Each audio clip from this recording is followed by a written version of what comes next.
Hey guys, what's up? Advantage Raymond here. So, ito guys, tuloy lang natin yung vlog natin kahapon. Okay. So, for the KJ Works M700 bolt action airsoft sniper. Airsoft rifle. Okay. So, ito. Buuin ulit natin. Okay. So, kahapon, nag-test ako. Okay. 0.20 umakyat, 25 umakyat, 28 umaakyat, then 0.30 umakyat ba? Kalimutan ko na eh. Pero umabot ako sa 0.32, diretso siya. Tapos 0.32 umabot, natatamaan ko yung target at 30 meters. Okay, pero hindi consistent kasi wala akong sights eh. Medyo tinatansya-tansya ko lang. Kumbaga, nakikita ko yung, tawag parang bullet tracing. Nakikita ko sa nahuhulog, medyo tinatansya ko lang. Natatamaan ko yung target eh. Okay? So, ngayon, iniisip ko kagabi, kung nasaan yung hap. Kasi tinaray kong, hindi ko mahanap eh. No? Kasi nga, gusto ko diretso, di ba? Tapos, binasa ko yung manual. Sabi din sa manual, okay, ito yung manual, no? Ang sabi dito, yun sa ibabaw daw. Ito, akala ko ito. Kasi may sasabi sa ibabaw eh. So, pinipihit ko to, ina-adjust ko to. Pero wala nangyayari doon sa trajectory. Sabi ko, hindi. Tapos ang ginawa ko, kinalas ko to, di ba? Kinalas ko, tapos tinanggal ko to, tapos kinapaka pa ako dito. Wala siyang Hindi ito eh, hindi siya eh. Okay? So, ngayon, ginawa ko, tinitingnan ko to kagabi. Sabi ko, saan kaya ito yung hap? Tapos may mga nakikita ako mga bilog-bilog dito, ganyan. Tapos may nakita ako to, meron isa dyan. Tapos nakikita ko actually yung hap dito eh, So sabi ko, tapos may nakita parang screw. So, naisip ko ngayon, baka ito yung hap. Okay, so hindi ko pa siya na-adjust. So ngayon, yun nga, titingnan ko nga to. Kung merong allen na maliit. Yun, merong maalin na maliit. So, may posibilidad, ito nga yung hap. Meron siya maliit, no? So, itong alin na to, parang same to dun sa mga alin na ginagamit sa mga gas blowback rifle natin, di ba? Pag nag-a-adjust tayo, yun sa valve, yung para siya, high power, no? Ganyan. Ito, same size, okay? Ngayon, feeling ko, ito yun. Ito. Feeling ko yan yun. Ito, nasa taas na to. Okay, so ang gagawin natin, tama, yun nga yata. Okay, so ngayon gagawin ko, babawasan ko. Titingnan ko kung, umikot eh. Tama, yun nga, gumalaw, nabawas yung yung hap eh. Tama, ito nga yung hap up. So, saan kaya sagad na to? Ito, medyo nagsagad na siya. Teka, wag natin, baka masobrahan. Okay, so yung pala yun, yung hap. Okay, so yun yung gagawin natin ngayon. Testingin natin tong unit na to. Tingnan natin kung anong BB magagamit natin. Straight papuntang 30 meters. Tingnan natin kung anong kaya. Okay, so ayun guys. Hey guys, so ito guys, nandito na tayo sa rooftop. So, testingin na natin. Okay, ito yung gusto nyo makita yung prep natin. Ayan. So, nag-prep ako ng 5 bala. Okay, 0.25. So, tatestingin ko siya sa 0.32. Tapos, meron din akong 0.36. Tapos, naisip ko, since adjust yung hap, baka pwede kong bawasan. Tingnan ko kung kayang 0.25 tapos diretso. Mabawasan ko na lang yung hap. Ganun. So, yun yung gagawin natin ngayon. Tapos yung gas na gagamitin ko is pure gas. Wala siyang silicone oil. Okay?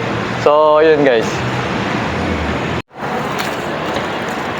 So, ito guys. After sang katutak na putok na BB at saka gas. Okay?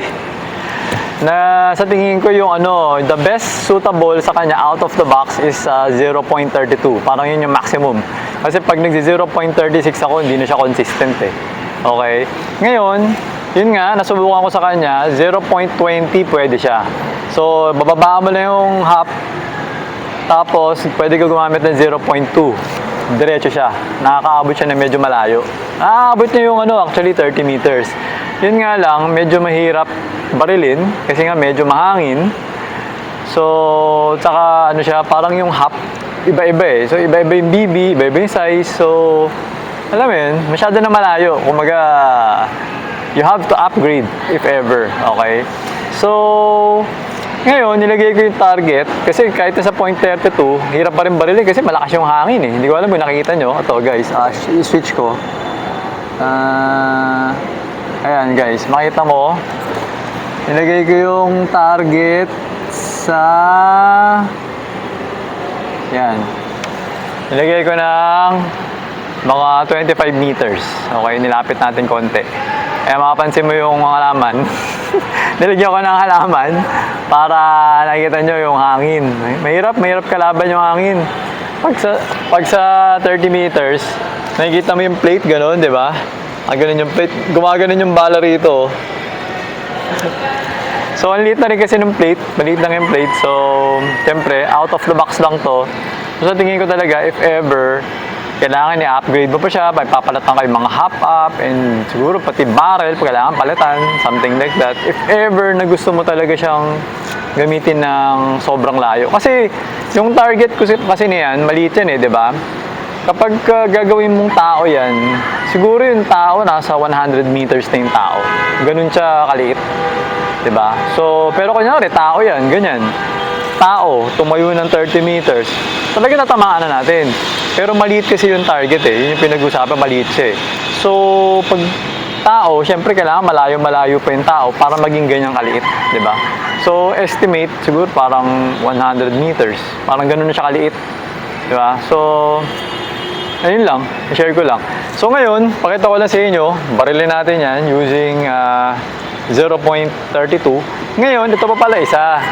So, syempre, mahirap mag-shoot, no? Walang sights eh. So, gumamit tayo ng red dot. Okay, so this is parang siya eh, ginagamit siya sa pistol. Pero pwede rin naman kasi siya sa rifle. Yung mga ganitong klaseng rifle. Mga pang-hunting na rifle, pwede siya. Ayan, no? Kasi out of the box yung mga ganito. Meron tong Picatinny eh. So, yun, kinabit ko siya dyan. Okay? So, yun, kahit pa paano, may dot ako na nagagamit. Diba? So, ayun. Ito, pakita ko sa inyo guys.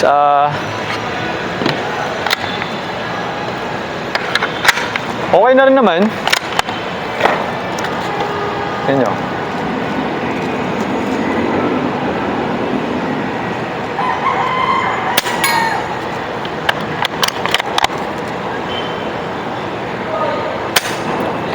Kanan.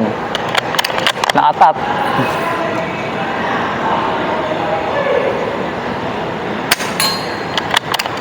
Medyo nasa kanan yung dot eh.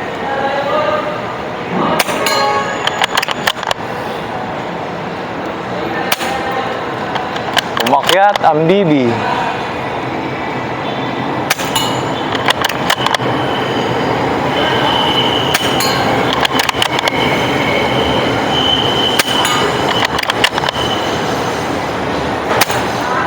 Kumaliwa, pataas. Kaya pa minsan, mo yun? Iba-iba yata yung sukat eh. Iba-iba yata kasi yung sukat ng BB. Kaya pa minsan, nagiging mas makapit sa hop, kaya aakyat. Something like that. So, yun nga. Kaya kapag sinasabi ko, pag medyo malayo na yung target, kailangan siguro nga talaga sinusukat yung BB para lahat ng BB na ginagamit mo, isang size lang. Sigurado ka isang size. Pero syempre, pag medyo malapit yung target mo, wala masyadong problema dun. Kasi magre-rely siya sa FPS siguro. Tapos konting-konti lang yung sa hop eh. Okay? Tapos wala pa masyadong hangin. Pag mas malapit, mas less yung factor ng hangin. Di ba? Ganun siya. So, ayun guys, yun yung testing natin dito sa unit na to. Wala naman na akong okay naman. Yung umpisa, medyo maganit siya, 'di ba? Kasi nga bago. Kasi nga hindi naman siya parang steel. Tapos parang yung etong bolt niya, parang meron kasi siyang pintura, 'di ba? So, kaya masikip. So, nung ginaganon ko na, nilagyan ko ng konting grasa, ayan, maluwag na oh. Ganun na naman siya. So, okay din naman. Nakakatuwa din naman siya. Yun nga lang, kapag gagamitin mo na nga ng pang war game, tapos malalayo, medyo kailangan siguro i-upgrade. Hindi ko lang alam kung kailangan i-upgrade yung barrel. Parang okay naman yung barrel eh. Pero meron nag-comment sa post ko. May comment ba or tinext sa akin or nag-message sa akin na meron daw yata siyang ganito tapos naka-upgrade yung ano para pasadya yung inner barrel pati yata yung half up parang gano'n upgraded. So ayun, inaantay daw niya yung ano ko, yung info galing sa akin. Dapat siya yata yung magbibigay ng info sa atin, di ba? Kasi upgraded yung unit niya. So, ayun lang guys. Kung meron akong ibang update regarding this, pero para sa tingin ko, wala na rin naman ako masyado magagawa dito. No? Out of the box, ganun lang.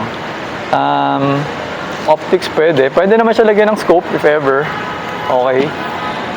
So, pwede siya gamitin siguro 0.28 siguro, pero kailangan hindi mahangin. 0.30, 0.28 ganun, pero hindi kailangan mahangin para talagang diretso. Pero pag mahangin, medyo mahirap. Okay? So, ayun lang guys. Okay naman yung rifle. So, until next vlog na lang. Okay?